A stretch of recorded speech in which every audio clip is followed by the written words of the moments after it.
I don't know if you actually watched the coronation, but if you did, I think from an Aussie perspective, it's a bit of a shock when you see how far back history goes in England. The traditions they have that goes for hundreds of years. Like, what do we have in Australia? Mother's Day. Mother's Day. The very first Mother's Day was in America, and it was a lady called Anna Jarvis, and she was a Christian, and what she thought, she wanted to honour her own mum, and so she picked the 2nd of May because that was as close to the anniversary of her mum's death. And she had this idea of honouring mums, and they got these little white carnations, 500 of them, and they had this church service in a Methodist church in America, and they gave out 500 white carnations to the mums that day. 6 years later, the president in America declared a public holiday, Mother's Day. Now, in Australia, our first experience with Mother's Day was in 1910. A little Methodist church here in Australia, and this lady had the same idea of honouring mothers. And then the Methodists and the Salvation Army started to work together and promoting Mother's Day as a church service throughout our nation. In 1924, a Christian lady in Sydney thought, there's a lot of elderly mums in hospitals, and this is after World War I. They lost their husband, they lost a son. Wouldn't it be good if we could give them a gift, like a little hairpin or a bit of soap? And so she put an ad in the newspaper in Sydney, and they got given 850 gifts, which they delivered personally to mums in hospitals across Sydney. What I think gets me about that, and what I find fascinating, it was Christian women that initiated Mother's Day because they saw a need. They saw a problem. They saw something that wasn't right in our Western way of relating between male and female, and they wanted to honour mums. Now, I've got a little ad from a few years back. We just put that up on the screen, thanks? That's the culture that existed in Australia, right? Mother's Day gift, a mop bucket. It will last her life. It will make her life better if you give her a mop bucket, right? Like, I think my dad must have either wrote that ad or saw it, because growing up, Dad would always cherish Mum with gifts like a toaster, a washing machine, right? But there must have been something wrong in our Western way of valuing women to need to establish a Mother's Day, to show something special towards mothers. I want to read you something, and it's out of a book of the Bible you probably don't read a lot of. It's the book of Leviticus, and it's in chapter 19. At the start of it says, the Lord said to Moses, give the following instructions to the entire community of Israel. I want you to tell everyone, the whole nation, I want you to tell them this. You must be holy because the Lord, your God, is holy. And the word holy that Moses was using, it literally means morally clean. It's a reflection of God's heart. And God's saying, I'm your God, and this is the way I do life. I want you to do life this way too. Why? Why? Well, that's when life works best. When kingdom culture is expressed in our life, that's when life works best. I don't know if you've seen a newborn baby recently. Heather, you happen to have one there, don't you? Yeah. And the thing about newborn babies, I think what's so attractive about them is holy. There's no ick in them. They're just, and holy is really attractive. And it really helps relationships in life when you work with people and you do life with people that are morally clean, that reflect the kingdom, God's culture in their life. That's a fantastic thing. But in Leviticus, Moses is speaking to this massive big mob of people who've been slaves for 400 years. In their culture, they've been abused, traumatised, valued as low as animals, their life worth nothing. And God says to this people, be holy. They don't have a clue what holy is. It's not been there. They haven't known that. And so what God has to do through Moses is explain to them what holy looks like. And it's a long list. It's a really long list, and it goes on and on and on, and it includes things like do not steal. Who would have to teach someone that, tell them that? Do not lie. Do not deceive one another. Do not pervert justice. Do not hate your brother in your heart. Do not degrade your daughter by making her become a prostitute. Like, really, God? You've got to tell your people not to do that? He's trying to show them what holy looks like. Do not turn to idols. Do not practice divination, the occult stuff. And it just goes on and on and on. And he talks about how to sacrifice and how when you harvest a crop to leave something for the poor people to come along and pick up the little bits left over. It just goes on and on. But at the start of this list, at the very centre of where God begins in this list, he says this, each of you, so he's talking to the nation, but he's making it very individual. Each of you are to show great respect to your mother and father. But he puts mother first. Above all the things that would reflect the heart of God, he says, I want you to show great respect to your mum. In a culture where male-dominated whatever, God starts off with the mother. I find that amazing. That's just... And then he says, and you must always observe the Sabbath days of rest because I, the Lord, are your God. But it begins with mothers. Now, I read that to you or spoke that to you from the Living translation of the Bible, the New Living. And it says that we are to show great respect. Great respect is probably not a great translation of that Hebrew ancient word. The King James says fear. You've got to fear your mum, right? That's not helpful either. And I think the reason we don't have a very good English word to translate the Hebrew word is because we don't do this stuff well. The Strong's Concordance uses two other words instead. It uses the word reverence and honour. Now, reverence, it's one of the old school words that, like, we don't use that. We don't really know what that means. But growing up, my dad was a Methodist minister, and his title was the Reverend David Raymond.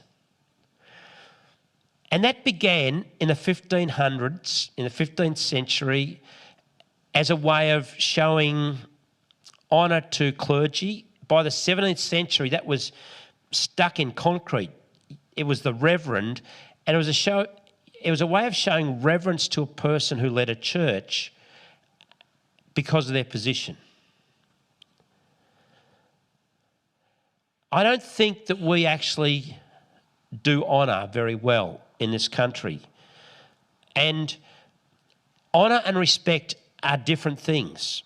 And I'm going to talk about that a little bit as we go along. But respect, if you respect someone, almost the respect you give them has to be earned.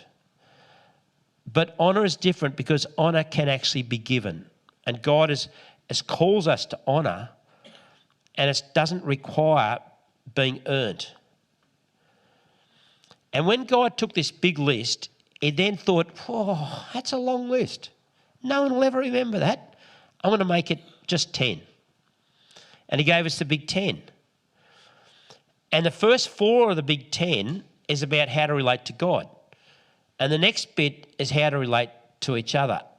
And the 5th commandment is honour your father and your mother as the Lord has commanded you. And then here's the incentive, here's the payoff for this one, right? So that you may live long and that things will go well with you. Now, this is under Old Covenant. This is under law. God says, honour your father and mother and things are going to go well with you and you're going to have a long life. Under the New Covenant, Paul upgrades this. He upsizes it. And he begins in Ephesians 6 with speaking to children. He begins with children. Do you know what, Zeke? Children once were considered nothing. And you would never have a letter written to children. You relate to adults. But Paul, really radical what he did in the culture that he was living in. He begins Ephesians 6 speaking to children, and he says, children, obey your parents in the Lord, for this is right. And then he goes on, honour your father and mother, which is the first commandment with a promise, that it may go well with you and that you may enjoy long life on the earth. When you see one of God's promises repeated over and over again through the Bible, grab a little highlighter and scribble all over it. Like, print it out and get little neon lights flashing around it and stick it up on your fridge or do something. Like, grab it and run with it because it's really big deal to God and it can be a really big deal to us. But here's the problem about obeying and honouring. Not all parents are good. We have had a lifetime working with youth, and I remember one time that the Orbost police rang me because they had 2 14-year-old girls that had run away from home. And they didn't want the cops to contact their mum, so the police contacted me because these kids were part of our youth program.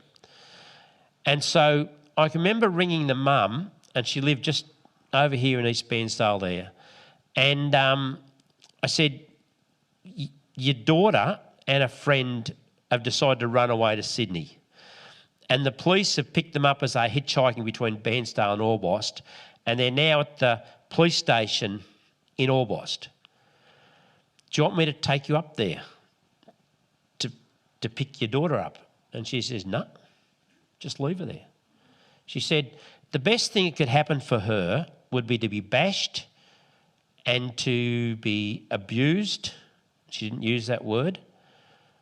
She said, that's what happened to me at that age. It might just wake her up. I don't want her. So I said, well, what do you want me to do? And she said, I don't care. I said, well, can we go pick them up? So Coral and I went and picked up these 2 girls, and I asked the mum, and so we took them back to our house for the night. And by the next morning, mum had settled down a little bit, so we took the 2 girls back to mum. And I can remember I stood there in the kitchen and I washed the dishes just to help mum feel that I was serving, and I don't ever wash dishes. But I can still remember that all these years later. I washed dishes. Can you remember when you last? I can remember, right? It was a stretch for me, but I felt really good about myself that day. We got these kids back into their home, and even though mum didn't want the daughter, we got them back together again. And the next day was a Monday, and the school principal rang me, and he says, "You need to come and see me." He says, "I've had a complaint from a mother that you are dividing families." And I'm thinking, really? Not every mother is a great mother. Not every dad is a great dad. And that can be a problem when we think, how do we obey? How do we honour? What I love about what Paul said, he said, "Children, obey your mum and dad in the Lord." He didn't just say, "Obey your mum and dad, full stop." Because it's possible for a parent to ask their kids to do something that they shouldn't do, that's not right. But he says, obey them if it's in God. If what they're asking you to do is in God, if it's right, that's when I want you to obey them. So that's a get out of jail free. For if you don't want to obey your mum, you don't want to obey your dad, just say it's not in God. They might argue over that one with you. Yeah. But when it comes to obeying parents, there's a get out of it if it's not in God. But when it comes to honouring, Paul doesn't give us a get out of jail free card. It's just honour, and then here are the good consequences. Here are the things that will work well. And it's not a suggestion, it's a command. It reflects kingdom culture in your life. It's the way of being holy just as God is holy. And as a child, you can obey your parents without honouring them. But you can't honour your parents without obeying them if you're a child. And the Greek word that Paul uses for for obey, it's fascinating because just a few verses earlier, he uses almost the same word. And he's talking to us in the life of church. And it's a word that he uses, and it's a Greek word. And you know how I was talking a few weeks ago about the Greek word hupo, of coming under? It's that word with something on the end of it, and it's hupotasso, something like that. Don't worry about it, but it's just this weird Greek word. And Paul is talking about that in how we relate to each other. How you relate to Daryl. And it's a voluntary coming under. It's translated, the word is translated into ugly word, English ugly word called submit. We're to submit to one another. But it literally means a voluntary attitude of giving in, of cooperating, of assuming responsibility and carrying a burden the other person might have. When we translate Greek, the ancient Greek, into English, there are some problems because some words are not quite fully understood. But in about 1880, they found this big stack of literature written in the first century when Paul wrote so much of the New Testament. And it's all Greek, ancient Greek, but it's in normal day life.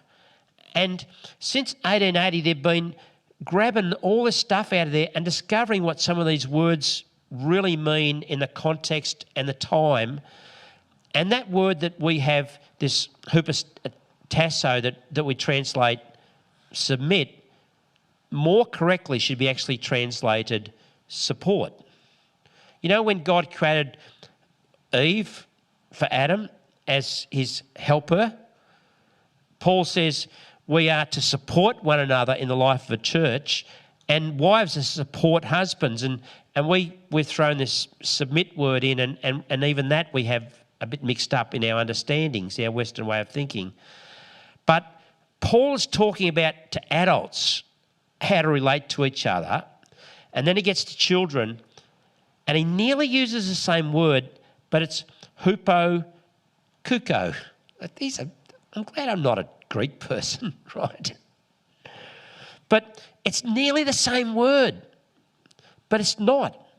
What it means is, for children, is to listen attentively to your mum or your dad, and then do what's asked. And here's the kicker. Here's the thing that separates the two words, even though they're nearly the same. The child is not equal to the parent, whereas as adults we're equal to each other. But the child comes under authority of a parent and is not equal to, and doesn't have the same right as a parent. And so obeying is God's way of kids to do life, and God's way of trying to bring balance to that is to say when it's in God you obey. And then he even says to dads, not to mums, don't exasperate your kids. Don't get your kids so cranky and angry because of the way you're parenting them. He says instead, bring them up and train them and instruct them in God. You can't do both at the same time. If you're a dad and you're bringing out anger in your kids, you aren't raising them, training them up God's way. And Paul only speaks to the men, not to mums. I think Paul understood a mother's heart. Zeke, who's just sitting there now, 10 years of age, he created a very special Mother's Day card for his mum, Mandy. And I want to read you just one line from his Mother's Day card, which you gave me permission to, just one line, wasn't it? Just one, and couldn't bring the card, just one line. And this is what he wrote. Any time you make a mistake, you apologise straight away. That is a biblical way of showing honour. And I'll explain it this way.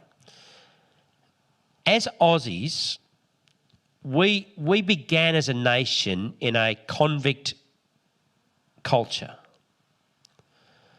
where you didn't want to show honour to anyone in authority over you.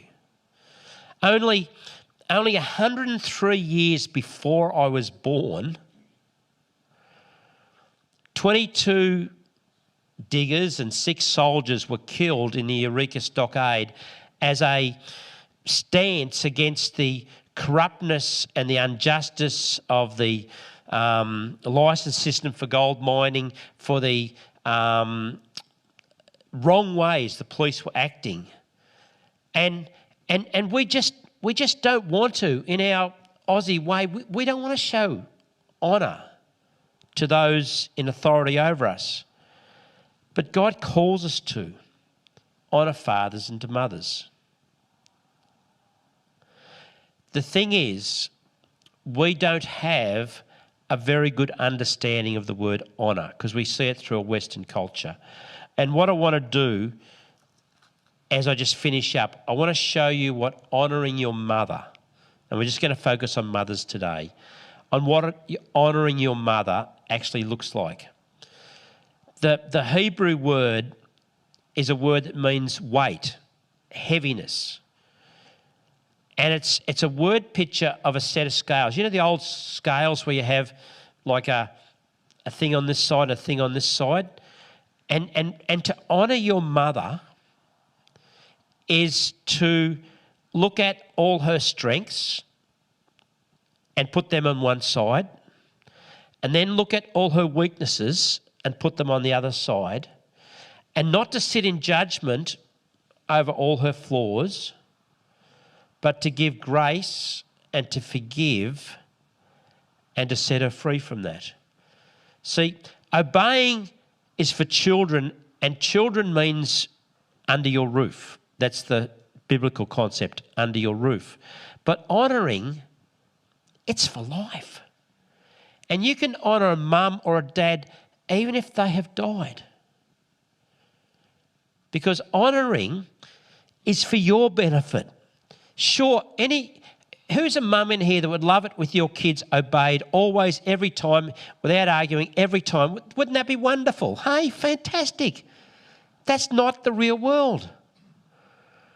But in the real world, God says, honour your mother and it will go well with you. Do you know why it'll go well with you? people who have been damaged in families of origin by the way their mother or father treated them in harsh, wrong ways can limp through life. It's like you're living life, but you're broken. Your family of origin has held you back, and you're trying to do life the best you can, but you're carrying something with you. And so I've seen people that hate their father because they're an alcoholic, and then they become an alcoholic. How does that work? Because they never understood how to honour. And you may have a mother like I had, amazing mother. And if you think your mother is like a saint and could never do anything wrong, you'll be blind to her weaknesses, and you'll end up doing the same thing, because if you excuse them in your parent, you'll do them yourself. So honouring is coming to God and saying, like, even if you get a piece of paper today and say, I'm going to honour my mum, and you write down all her strengths and you write down all her weaknesses, and those weaknesses may have caused you great grief and harm and pain and trauma, and you take them to God and you forgive and you give grace and you honour her for where she was. And if the only thing you can get to is to say, the only thing that I can honour a parent for is they gave me life, that's something. That's something. If we could discover the gift of honouring, how it benefits us, it sets us free, and how it sets those above us free, we would actually step into what God promises, that it would go well with you and that you'd have a long life. Because it's not like God just twinkles it over you. Oh, honour your parents? Okay, no worries. Here, have it go well with you. It actually, it goes well because we're whole, we're free. We're not held back anymore. Even if your mother was amazing like your mother was, Philip. She's probably the only mother in the world that I can think of the word fear would sit well with me. I had great respect for your mum, but there's a little tiny little bit of she was ferocious if you got on the wrong side of it, right? But an amazing, powerful woman, a woman you should be very proud of as your mother. Yeah. Let's pray. God, we all have a different story. Some of us have had mothers, are mothers that are brilliant. God following, Jesus loving, praying for, leading by example. Oh, how good is that? What a legacy for a generation. Some of us, that's not our story. And so this day, God, help us, enable us to come and give honour biblically, where we take that set of scales, not in judgment, not in condemnation, but in a transparent, real life look at, this is mum, this is dad, and I'm going to honour them. This is where they are strong, this is where they are weak. Help me, God, to give grace to their weaknesses, to forgive, and to move through life where things go well with us and live a long life on the earth. Thank you, Jesus.